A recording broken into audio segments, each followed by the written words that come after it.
Today we will be traveling on US Route 550 south of Ouray towards Silverton, Colorado.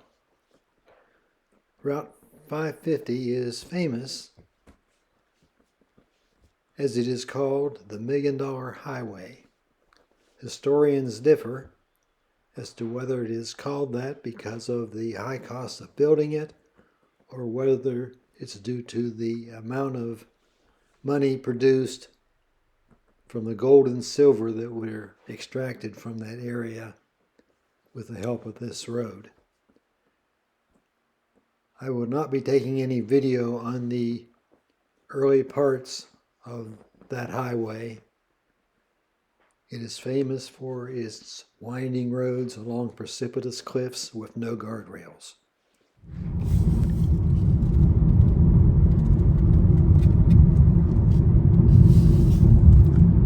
Oh, they even close the road in the wintertime when it gets too much snow. I guess that's understandable.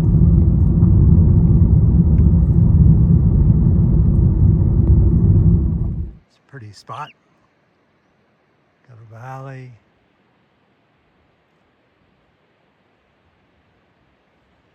Peaceful.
About 6 miles north of Silverton.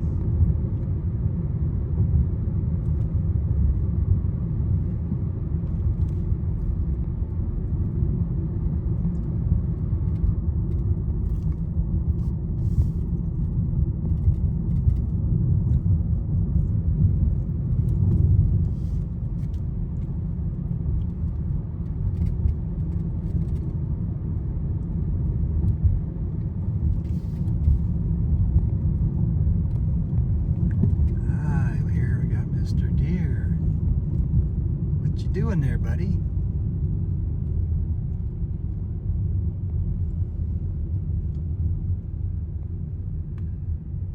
He's eating. Hi. Well, here it is. Silverton.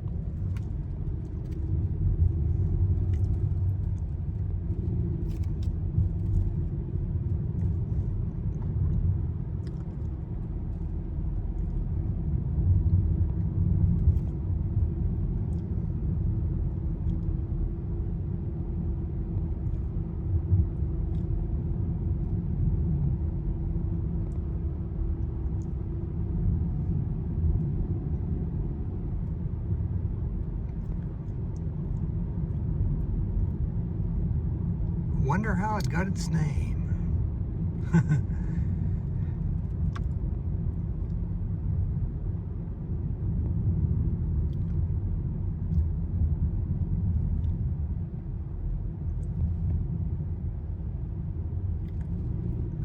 Here's the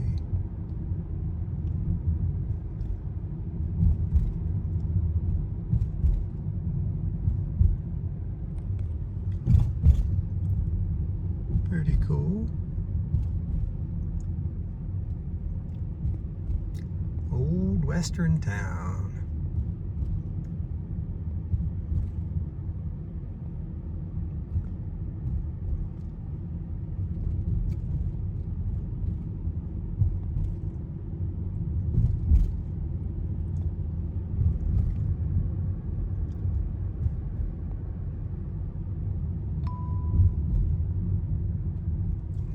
Silverton Mountain ski area up ahead.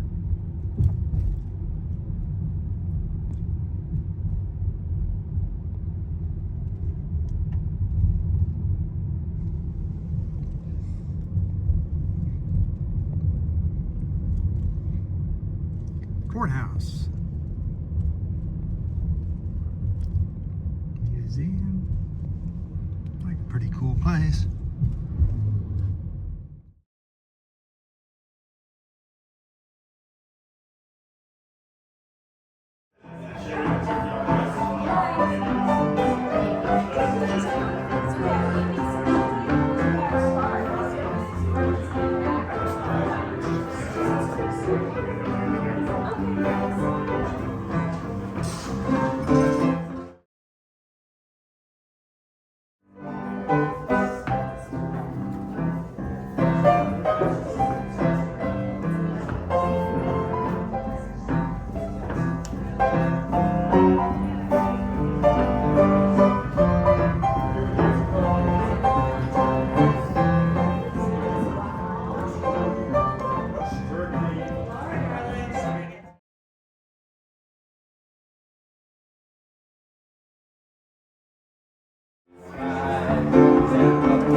Perfect, thank you.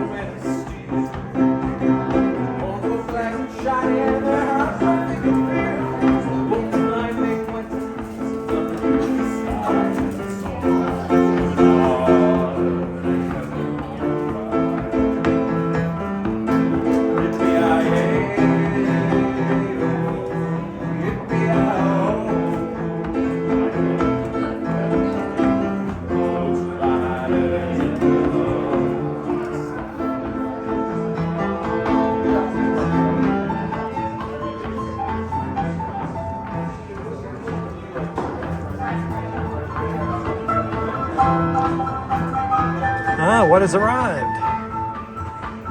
French dip.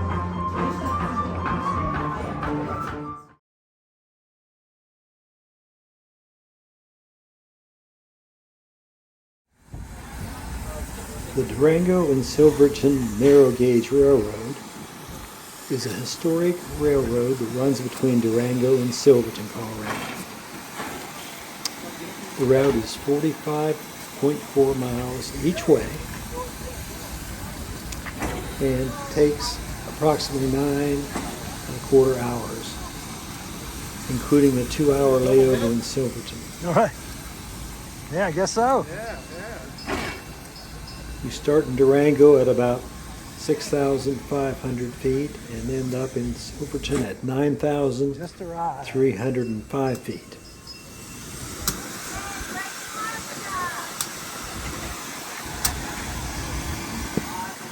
The train travels through the San Juan National Forest and the Animas River Gorge, which is a wilderness area inaccessible by road. You experience spectacular canyon views, old mining camps, and peaks over 14,000 feet.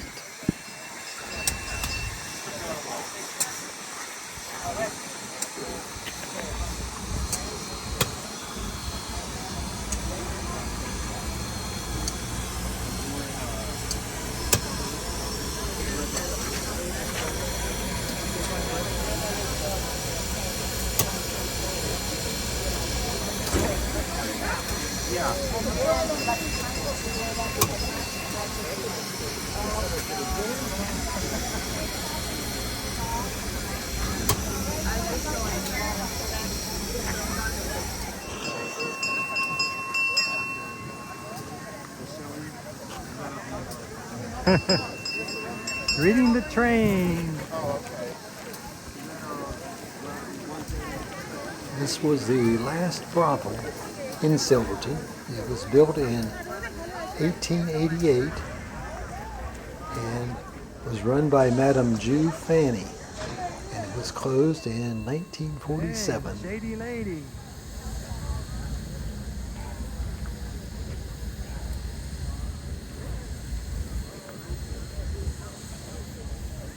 Where the miners spent all their money.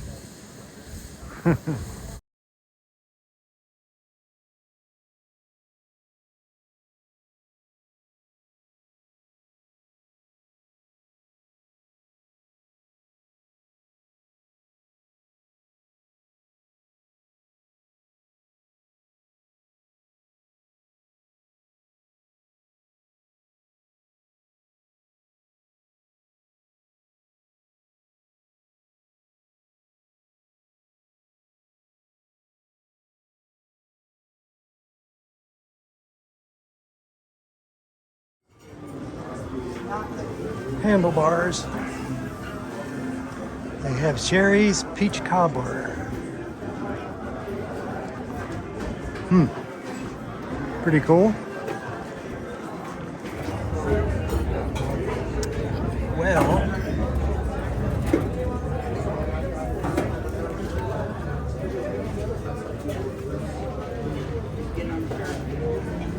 peach cobbler. I think that will work.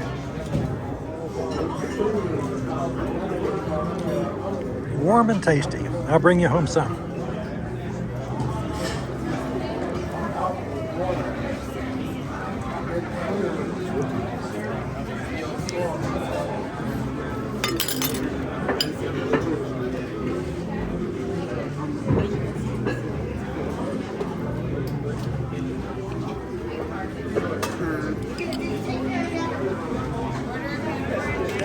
Sorry, hon. Wish you were here. Period.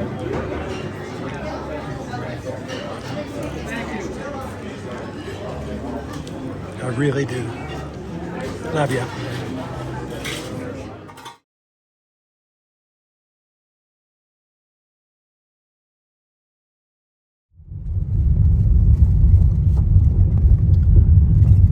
On my way to a gold mine. Been a few miles on this dirt road. Hopefully.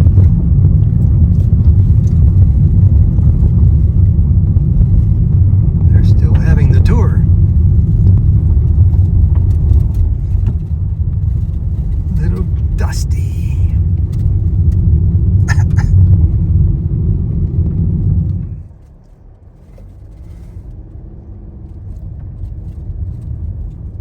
Road narrows.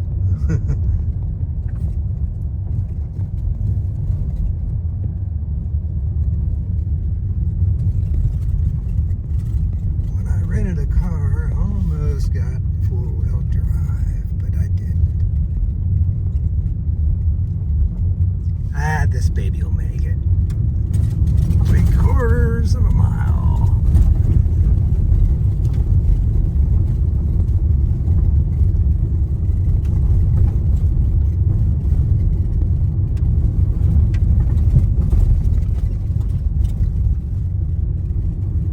Perfect.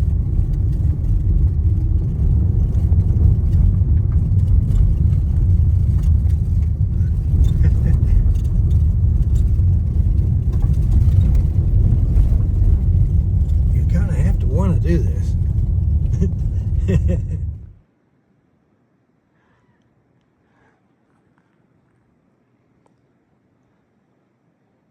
Well, I made it.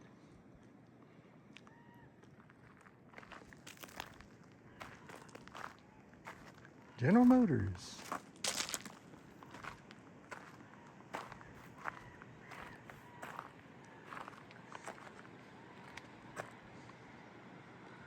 A lot of squawking going on down there.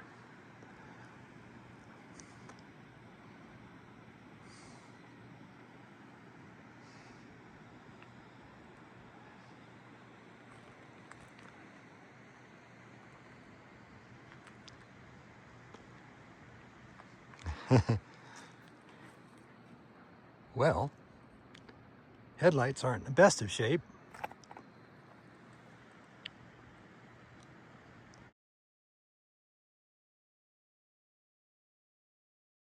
Or 5 minutes. Once we get underground, we'll get off the car. We're going to make a loop around the tunnel, and I will show and demonstrate some of the machines we ran underground. Now, if you look halfway up the mountain up here, that's number 2 level. But if you look straight up from there, you can almost see a boarding house at the very top of the peak up there. Straight up from where we're at now. So when we come back out, put your rain gear away, walk around the corner to the back side of our machine shop. In the far corner, there's a pole back there with a sign that says bunkhouse. And I'll give you more history about the bunkhouse and you'll 100 mine underground.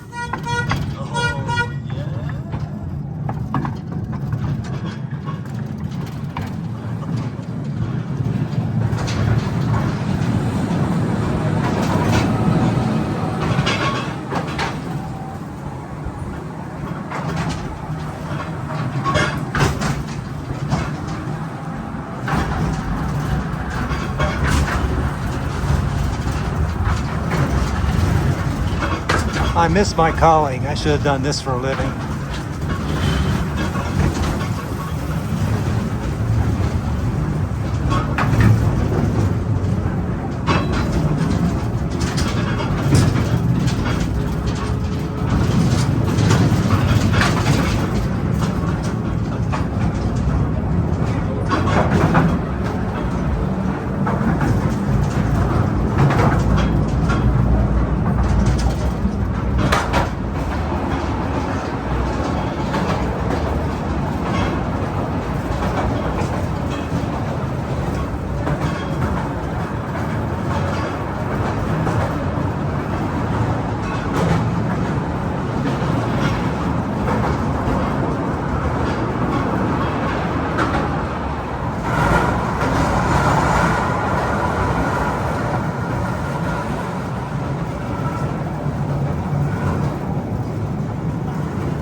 You guys can call me B.O.B.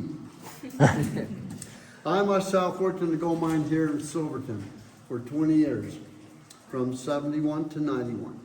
So we're going to start on this side of the drift. We'll loop around. If you don't get us lost, we should end up on this side. Okay, we came in a third of a mile. It is 47 degrees in here, year round. Now this mine has 7 levels. This is number 1. Where the boarding house is up on top is number 7. Okay, real quick, this mine, they started mining here back in the late 1870s. This mine from the 5 levels on down didn't produce very much gold at all. They found a little bit of silver and gold. They would find a vein, drill, blast 9 months underground. They would lose the vein, they would shut down, another company would take over, just back and forth. Investors pumped a lot of money into this place. As a matter of fact, back in the day, they were given false information that it did have a lot of gold. So they pumped some more money into it. Although, they did find some decent silver and gold in the number 5 and number 7 level. That's where the boarding house is. When that happened, they built a tram outside. So they would put the ore in buckets and tram it all the way outside where you guys got on the car. Over the hill there was a mill, and that's where they did all the processing. The last company to operate here was Dixieland Mining Corporation, and they shut down in 1971. We're looking for gold. They would find a white rock outside on the hillside called quartz. That was an indication where the gold was. And the vein will look something like that. There's your quartz, a little bit of iron pyrite, a little bit of lead, but no gold. No gold. We're going to go down this drift about 20 feet. I want to show you guys something very interesting. It's just a natural fracture in the back. It's what we call a bug hole, B-U-G. So back about 3 years ago when the coronavirus was going on, I had to wear a mask. People thought I was saying something else. But it's a bug hole, B-U-G. The bug hole goes up maybe about 2 feet. And there's some pretty crystal inside, as well as some pretty crystal before the bug hole. So once you see it, advance up to the right-hand side on the drift where the machines are so everybody can see the B-U-G, okay? Are we ready? We're ready. Okay.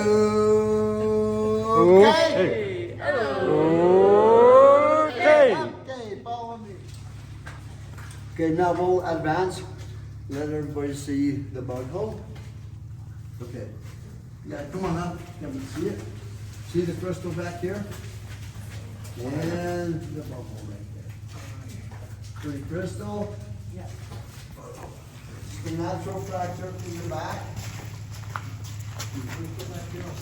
Come up here. All the little kids up here, the big guys in the back, so you can see this all. Okay, this is how the prospectors back in the day drilled their rounds. Piece of steel and a single jack. You in the back, come on up here so you can see. They put the rock, that's still against the rock, and smack it. Pick it up, turn it quarter of a turn. Put it down, smack it, pick it up, turn it quarter of a turn. So, what would happen if I just continuously hit that still without turning it? You're right, West. it would get stuck. So we're chipping the rock for the still to go down. And they came out with a double jack. This is a two-man operation. I smacked the still, my partner's down here picking it up, turning that quarter of a turn. Now, I need some help. Who wants to help me? Thank you for raising your hand. Come on up here. You guys want to raise your hand? What could happen? Okay, you hang on to the still. Two hands down here. All right. Okay. I smack this still. My partner picks it up. Turns it quarter of a turn. Okay, relax for a minute. Okay. Let's say I've been doing this for about 15 minutes. I am getting tired. So I tell my partner, I'm going to smack it one more time, and then we're going to switch. And she says, Okay. okay. Okay. Hang on, two hands. I rear back. And I swing. But I hit the corner of the still. My hammer went down alongside of it. What did I do? You hit her arm. Hit her. Yeah, but I didn't break her hand. I hurt her hand, but I didn't break it. And besides that, it wasn't my fault. Because I was tired. Good job. Give her a hand. This is an Ingersoll Ram air drill. Run by air only, with the crank up front to feed the 4-foot still. Now this animal takes pounds, and you have to set it up on a column. So at the end of that still, you have your bit. And that's what breaks the rock, okay? So, once that bit hits the rock, it will make a lot of Noise. no. A lot of Noise. a lot of dust. So the miners back then would breathe the dust in their lungs. It gets silicosis, the black lung disease. So it was said back in the day, miners operating this animal here would live to be about 35. Wow. Yeah. You want to hear it run? Yeah. You want to hear it run? Yeah. Okay, now this is a little loud. Might want to plug his ears. And the little one. Okay, are we ready? Yeah. Okay. Wow. What? So miners back then never had any hearing protection. But at least some of the miners that would smoke use their cigarette butts. Improvise. Wow. And they came out with these two animals here. These two machines are run by air and water, eliminating the dust. This is a stoper. We'll drill 6-foot vertical holes using 3 changes of still. My buddy here will drill 6-foot horizontal holes using 1 6-foot still. I ran these machines for about 15 years. They're not light. They weigh about 120 pounds. Especially my buddy here had to hold a hammer with one arm and the 6-foot steel with the other to collar your hole. You want to hear it run? Yeah. Okay. Is she okay? All right, here we go. Little loud.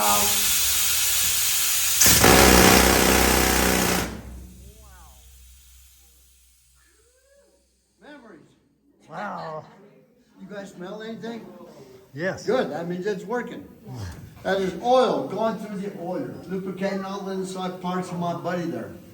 Because my buddy's not drilling me any holes, I'm not making any money. Speaking of money, do you guys have any idea? Back in the late 18th, Okay, the boarding house. $3. Up there about 2,000 feet from here. Built in 1905. And there is a trailhead up on top going to it. It'll probably hold maybe, I don't know, 30, 40 miners. But they had good accommodations for them up there. So, after a hard day's work, they'd go up there. Maybe have a shot of whiskey. Eat some supper. Maybe another shot of whiskey. Play games, socialize, whatever. Especially in the winter. They'd stay up there weeks at a time. Until they'd get a big...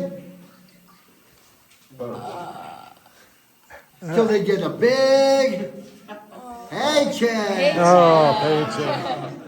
They would ride the tram down here, go into Silverton, Colorado, to notorious Blair Street, where they had booze, gambling, but most important, women.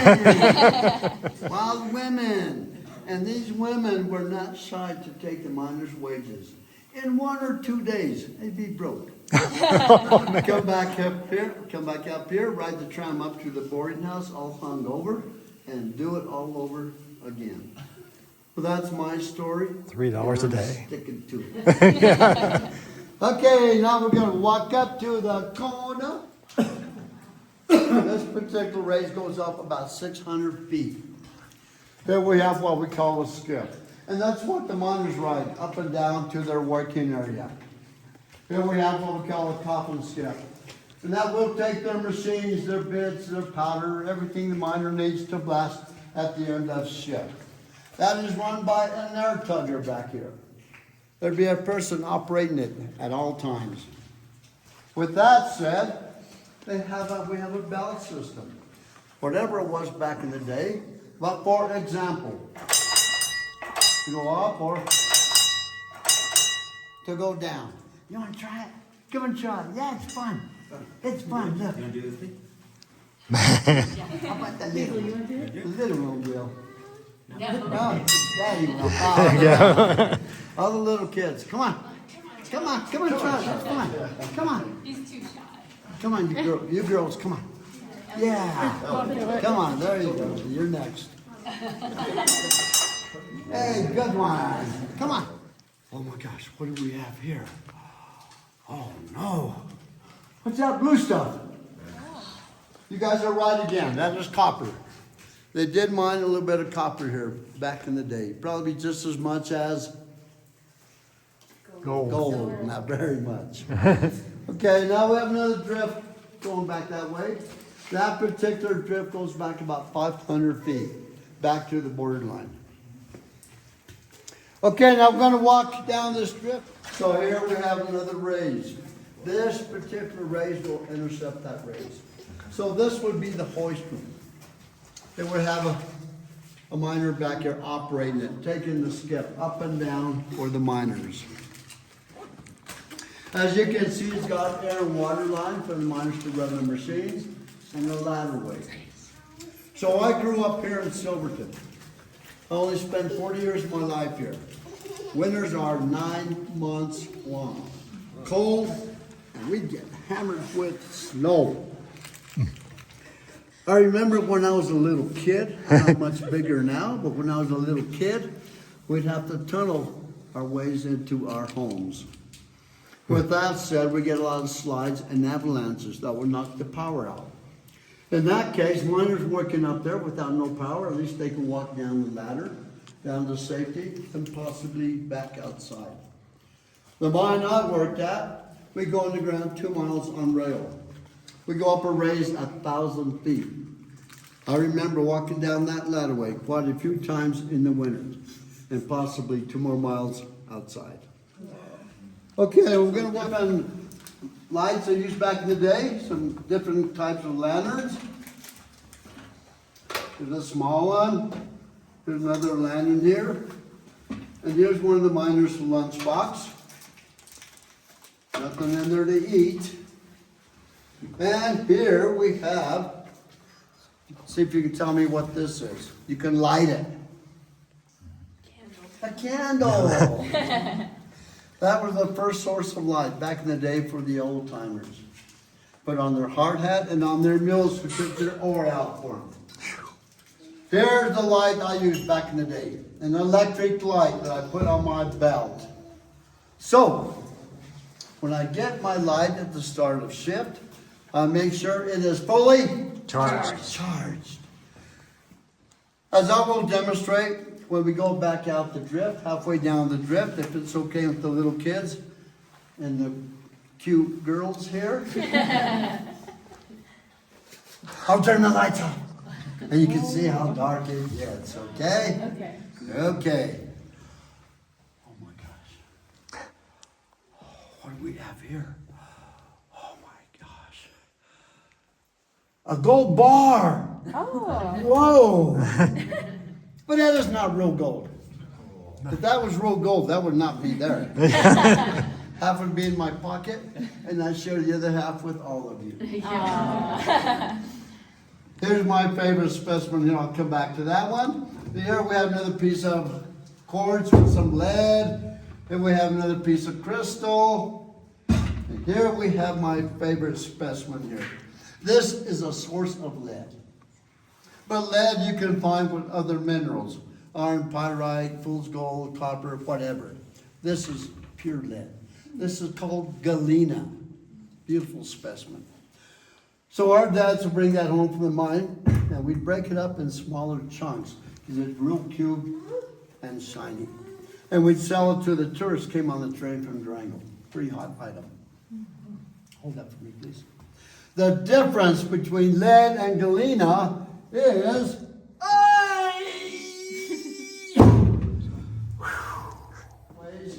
but you guys saw me pick it up, right? Yeah. So I'm guessing maybe 200 pounds?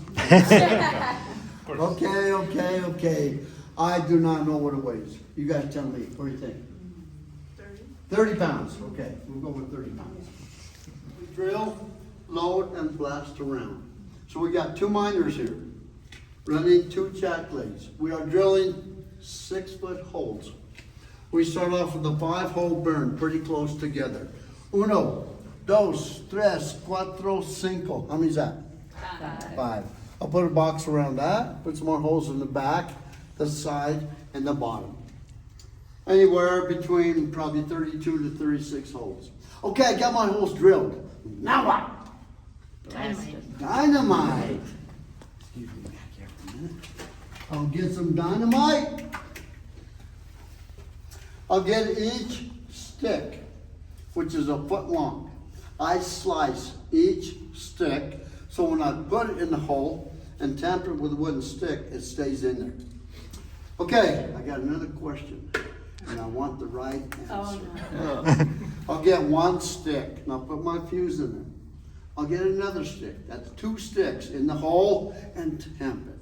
3 more sticks in the same hole and tamp it. How many sticks I put in there? 3. A plus, B minus. Like when I went to school, 2 plus 3 was 5.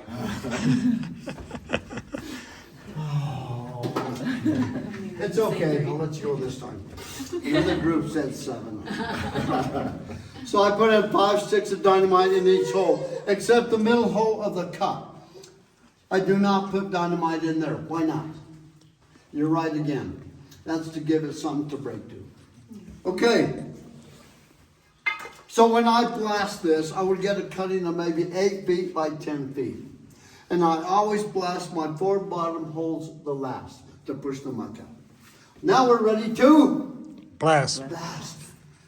So I would take my blasting box here.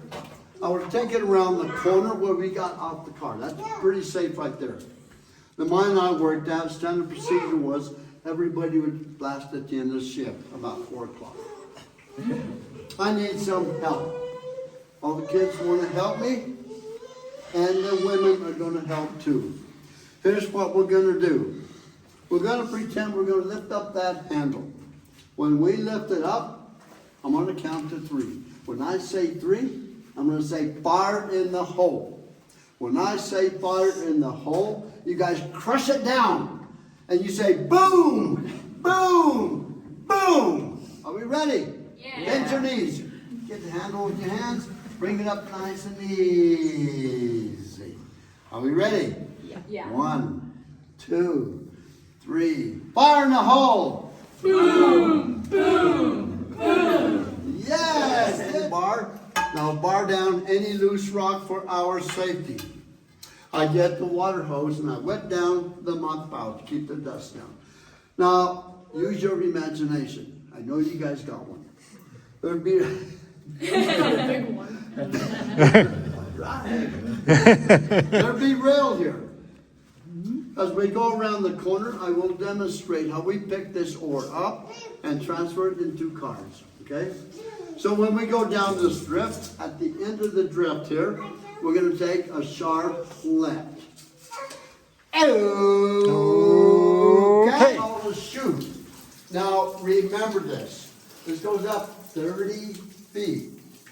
So this is where the miners dump the ore into. Now back in the day, my partner and I, we never had a steel door. We just had a board going across there. So we parked the car underneath the chute. My partner would get up on the car on one side, as well as myself on the other. And we lift up the board. Let the ore fall into the car till it's full, put the board back down. Every once in a while, a big rock would come down, hit the board and Break it. break it. And we'd have what we call a spill. Of course, we clean up the spill, replace the board, and get back into production. Then they came out with a steel metal door, run by an air hydraulic cylinder. Pretty convenient. There'd be a handle alongside the rib. Pull it up, it goes up. Pull it down, it goes down. No more Spill. fails. A plus, B minus. Okay, the bucket up front. So use your imagination again. This piece of equipment would be up that chute. How many feet? 30. A plus. Now you're paying attention. So there would be a hole in front of us here, going down 30 feet. A lot of times the miners would space rail across to prevent bigger rocks fall down and break the board. You want to hear it run? Yeah. Okay, not too loud. There we go.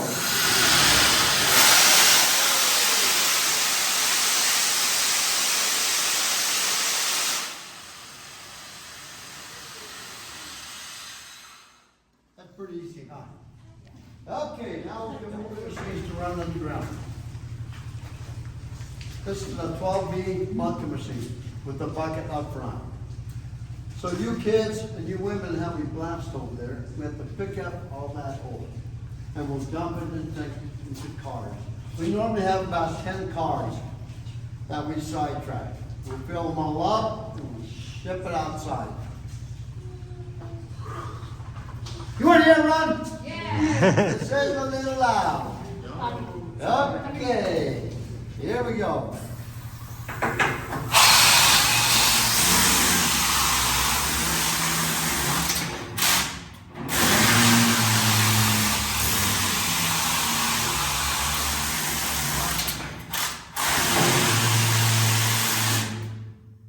Wow. Now we're contract miners, so we have to get in there. We have to lay railroad ties. We have to lay rail, pick up all that ore and put it to cars and ship it outside. So we learn real quick from experience. If I take a bucket load from either side of the mud pile and dump it right away, it would knock me off the track. So we learn real quick how to put it back on. As a matter of fact, we still have a contest downtown Silverton. Hard Rock Holidays. The second week in August. We compete. Who can fill up a car the fastest with a 12B monkey machine? Come on up here. We have machine drilling, hand mucking, hand stilling, tug of war, and all kinds of events for the kids. Any questions? Thank you for asking. I'm going to tell you anyway. Did I win? Yes. Yes. All right. I beat them. a great day. So, my time was 1 minute, 11 seconds. Second place was 1 minute, 12 seconds. Third place was 1 minute, 20 seconds. Oh, Yeah, rookies. but the reason I won is because now I recognize all the faces here. You guys were there supporting me. And you'll be there again in August, right? Don't make me come and get you. We have a chain wrapped around the wheel, tied down to the rail. But this cute little guy has a hole on top and a place for your feet. What is it? Hole on top, place for your feet. Yeah. What is it? Toilet. A toilet! A honey bucket! And believe me, guys, believe me, there's no gold in there. Now listen up. We got about 50 miles to go back outside. It's gonna take us a while. This is your last chance. Who needs the honey bucket? Okay, quartz, a little bit of iron pyrite, a little bit of lead, and look at the bug hole there. Isn't that neat? With the crystal inside. See it? Okay. Are you ready for this? Is it bad? You guys ready for this? Yeah. Am I ready? Yeah. Okay. Who are them guys up there? Who are they? Those are little Tommy knockers. Those are little midgets. Back in the day, known to sneak underground and steal the miners' lunch. Well, that's my story, and I'm Sticking to it. sticking to it. All right. Down you crossed the bridge, you took a right and came up this way. If you take a left, it's 7 miles out that direction. The mine I worked at was called Sunnyside Gold. So we go underground 2 miles on rail. We go up a raise 1,000 feet. Every 200 feet, you get off the skip and there's tunnels going all over. What I'm trying to say is that ground was opened up pretty good, okay? As a matter of fact, we were mining underneath a lake. Lake Emma. As a matter of fact, we were 80 feet from the bottom of the silt of the lake to where they still had a hard time keeping miners in there drilling and blasting. Only because what we call in miners' terms a stope. And that's an area about 200 feet long and about 25, 30 feet wide. And the gold in this particular area, oh my gosh. I did see a piece come from there. It's the most beautiful gold I've ever seen. So the miners, when they're drilling the back, they can see the 6-8 inch veins of gold in the back. So they drill, load, and blast. They'll come on shift the next day. They bar down for their safety. They get the water hose and start wetting down the muck pile. And what do they see? Go. They might see a big rock, so big, with the vein going all the way around it. If a vein goes all the way around a rock like that, it's loaded inside. So he gets that double jack, like the one she hit me with back over there. And he breaks it open, and it's just loaded with gold. Did you guys know rocks could talk? No. Well, yeah. So the miner has a spotlight up here on his hard ash, staring down at the gold. The gold is turned right back up at the miner saying, "Hey, pick me up. Put me in your pockets and take me home." Yeah. He did. Any questions? So they continue drilling and blasting, getting closer to Lake Emma. Throughout time, mudslips was coming through the back. When us contract miners heard about that, we thought, uh-oh, something's going to happen one of these days. Yeah. Long story short, June the 4th, 1978, on a Sunday. Nobody worked on Sundays back then. ¿Qué pasó? What happened? Cave in. It collapsed. They filled every drift underground with all that silt and debris from the lake. Drained every ounce of water from Lake Emma. It took us 2 years, 24/7. Miners on the bottom, miners up on top. We mucked it all out, retimbered the raise, got back into production, and recovered that gold. And the mine shut down in 1991. Any questions? So, if it would have happened during a weekday, Yeah. I would not be here. Yeah. Wow. About 120 of us miners would have lost our lives. The big guy up there was looking up after us. For sure. Any questions? What keeps a guy from stealing gold nuggets? Like swallow them and take them home. What? You never do that.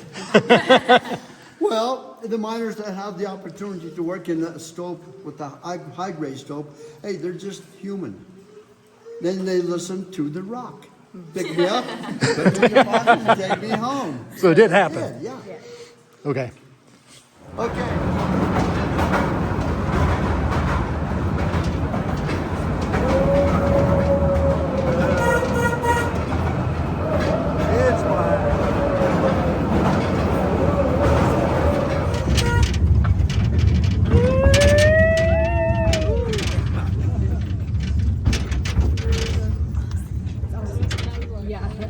We made it. But it's awesome. Yeah, it's my favorite. There's a road that takes you up to Stony Pass. Up on top, there's a trailhead that'll take you to the boarding house. It's about a 2-hour hike, and I heard the last 200 feet is kind of steep. But there's still people that take that trip up there. So that's where they found the gold. So once they found the gold, they started sinking a shaft. And them buckets you see over there hanging over there by the shop, Right. 3 of them, those are water buckets. That's how they got the water from sinking the shaft. To take the water out. And they had the tram going from the boarding house all the way down here.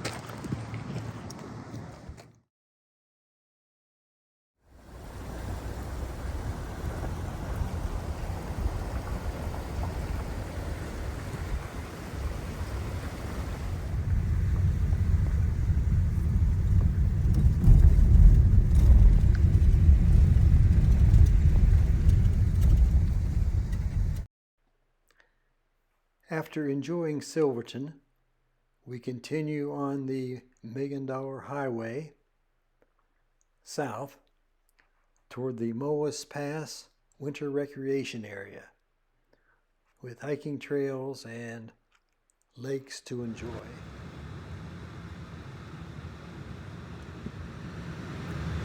Pretty day.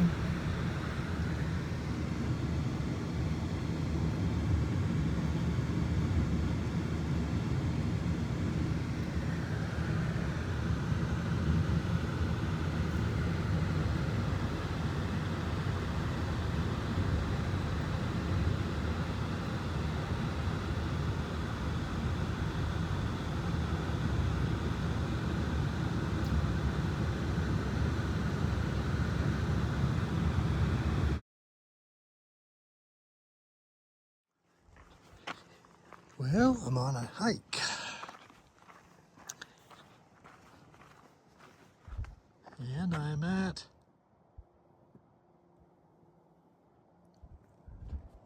timeout. Okay, I'm at 10,605 feet.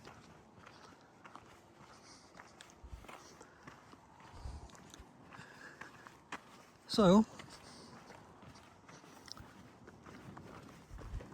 couple miles up.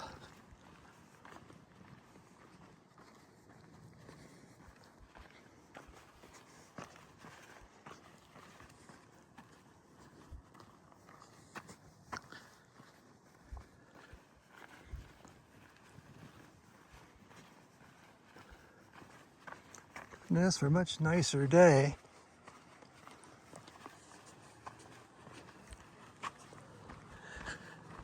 I see signs of horses on this trail.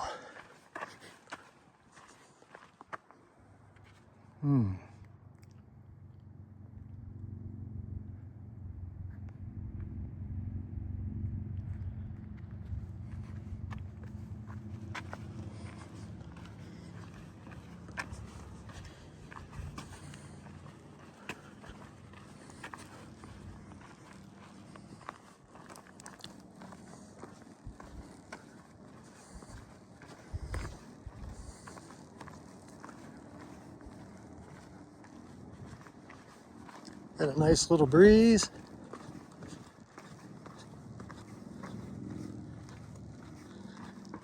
It's in the high 50s, so perfect hiking weather.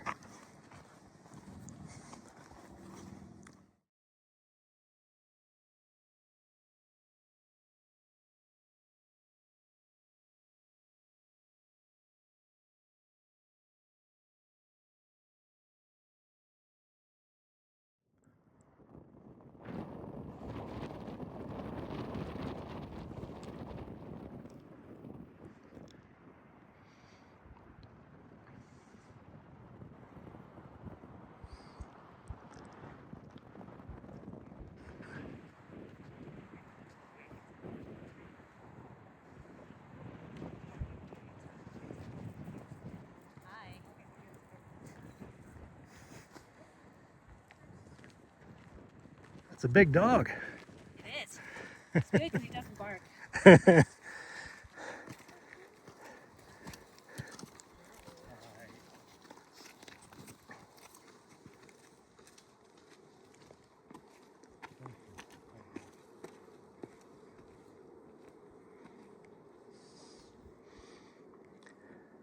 That's a cool way to hike. Great tracker that I am. I think those are llama tracks.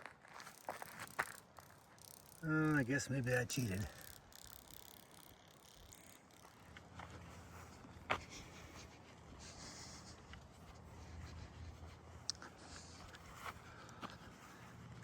Well, if this is 10,600 feet, that's probably 12, I would guess. Ooh.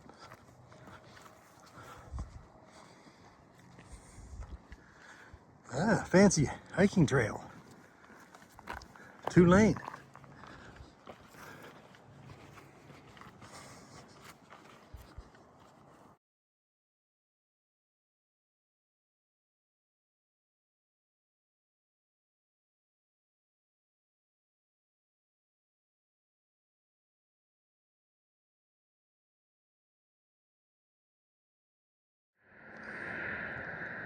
Boy, this is a beautiful spot.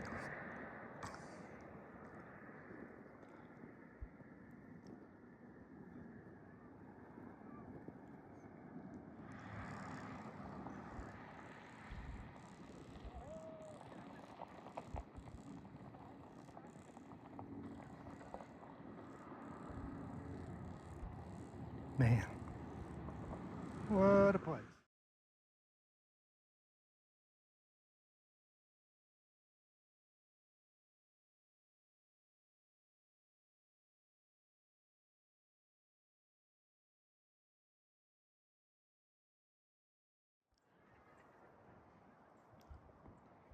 Man, what a day.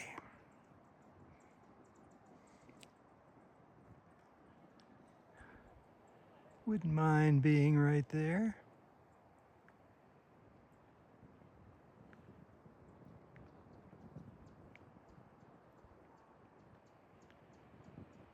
That looks like my inflatable kayak. Mine was a Sevlor.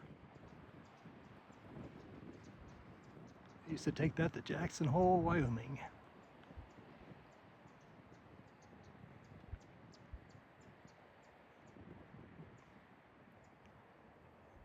With old LP.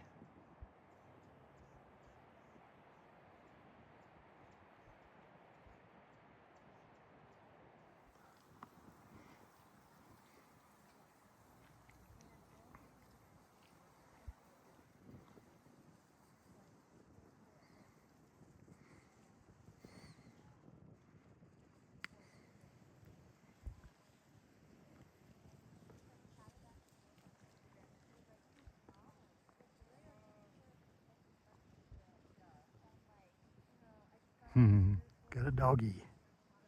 That's pretty cute.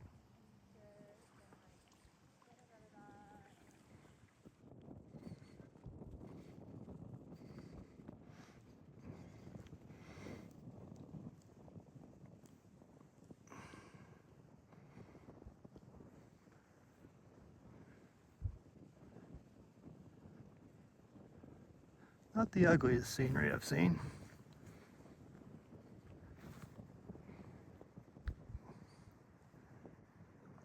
Not sure how you'd improve on this much, really.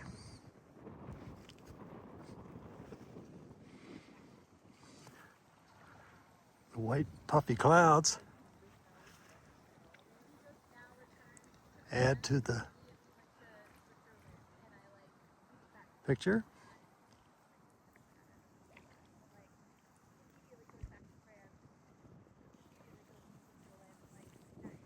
As usual, girls talk constantly. You can hear them across the lake.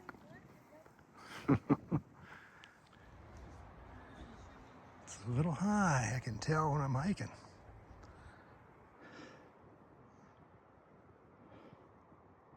Come on, focus. Focus. Focus. There we go. 10,938.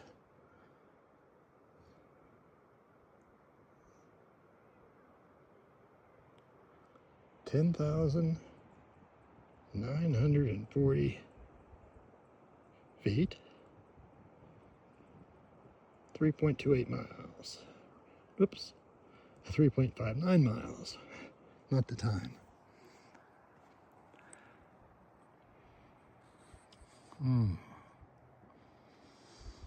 I don't want to leave.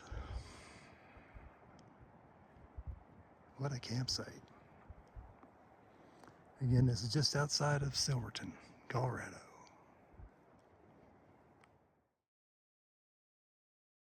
The same story happened in this area also. This was all at one time under an ocean or an inland sea. It went from the Arctic down to the Gulf of Mexico. Limestone, mudstone, sandstone were deposited. And then 70 million years ago, it all got pushed up over a mile up in the air. Right here, it's almost 2 miles. And then the glaciers came, and that was about 16,000 years ago. They came and they eroded these valleys. You can see right here, a glacier came right down through that valley right there. Glaciers form like U-shaped valleys. Rivers, they're more V-shaped. So that mountain over there, same deal. There's a big V-shaped valley. The ice in this area was over half a mile thick. So you can imagine the weight and the pressure as that pushed itself along. And then the water for erosion as it melted. This guy, William Henry Jackson, took over 300,000 photographs. A man after my heart. Except his camera on that mule is a little bigger than my iPhone. Also, you had to develop the pictures you took quickly, which he's doing here in a temporary darkroom up on a mountaintop.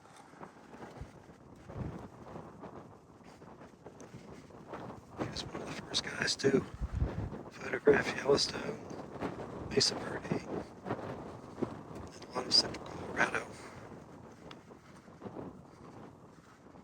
Man, another cool fact, this air up here is some of the cleanest in the United States. You can see over 170 miles. That's how clear it is when there's not forest fires. Luckily, none are blowing this way. But man, is it clear. Yeah, you can look clear down there and see those kayakers. Over Molas Pass and on to Durango and Mesa Verde.